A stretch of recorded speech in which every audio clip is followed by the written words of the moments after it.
Harda qalmışdıq? Neçə yaş verərsiniz mənə? Ben 15 yaş. 15 yaş. Sən? 8.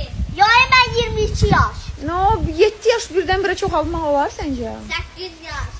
8 ola bilər. Səncə? 13. Əslində neçə yaşım var deyirəm, hazırsınız?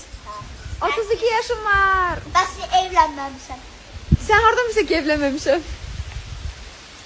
Çünkü 32 yaşında adam evlenir. Hani Beyri, 25 çünki yaş. 32 yaşında adam evlənir. Tak что alın məni. Ama bu şeyden gel, sen Rusya dilinde danışırsın. Nə Rusya dili, Azərbaycan dilində təmiz danışıram mən. Azerbaycan dilinde danışırsın. Bir dənə söz deyim.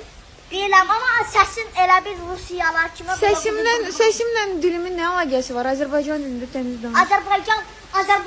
Azerbaycan de o, Azerbaycan Ay baba, değil. sən niyə mənə hirslənirsən? Sən niyə belə aqressivsən? Ben agresif adamım. Birisi Agresif